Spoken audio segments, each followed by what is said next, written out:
কিছু বলার জন্য আজকে আসলাম। আপনার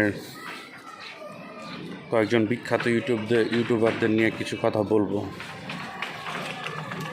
যেমন ইলিয়াস হোসেন আমেরিকায় থাকেন, তারপর পিনাকি ভট্টাচার্য ফ্রান্সে থাকেন, কনক সরোয়ার, জুলকার নায়ের শায়েন।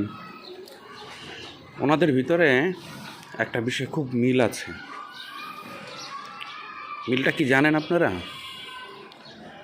মিলটা হলো, যখন দেশের একটা অর্থনৈতিক ক্রাইসিস শুরু হয় তখন দেখবেন তাদের ইউটিউবে তাদের কথা বলা বন্ধ। এই বিষয়ে তারা এই বিষয়ে কোনো মন্তব্য করবে না, কোনো কন্টেন্ট ক্রিয়েট করবে না, তারা চুপ। তাদের একটাই কাজ, ব্যক্তি বিশেষে জায়গা দিয়ে আঙ্গুল দেওয়া, কোনো কোম্পানিরে জায়গা দিয়ে আঙ্গুল দেওয়া, কোনো রাজনীতিবিদরে জায়গা দিয়ে আঙ্গুল দেওয়া। ওদের কাজই হইলো এগুলা। ওদের লাখ লাখ ফলোয়ার, ভিউয়ার্স প্রচুর।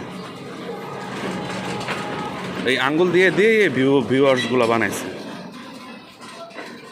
সত্য মিথ্যা বানায়, মিথ্যা প্রোপাগান্ডা তৈরি করে তাদের এই ভিউয়ার্সগুলো খুব তৈরি হয়েছে ভালোভাবে। এই যে দেখেন, বাংলাদেশে সিলিন্ডারের ক্রাইসিস চলতেছে, অর্থনৈতিকভাবে অনেকগুলো গার্মেন্টস বন্ধ হয়ে গেছে, বাংলাদেশে বিনিয়োগ নাই, শূন্য, লাখ লাখ মানুষ বেকার, ইনকাম সোর্স নাই। সামান্য ক্ষুদ্র ব্যবসায়ী চায়ের দোকানে আগে 8-10 হাজার টাকা প্রতিদিন বিক্রি হতো। এখন চায়ের দোকানের সাথে কথা বলে জানতে পারলাম তারা 2,000, 2,500, 3,000 বিক্রি করতে দৈনিক হিমশিম খেয়া যায়। তাহলে বলেন, এই বিষয় নিয়ে তাদের কোনো কথাবার্তা নাই। তারা খুব চালাক প্রকৃতির।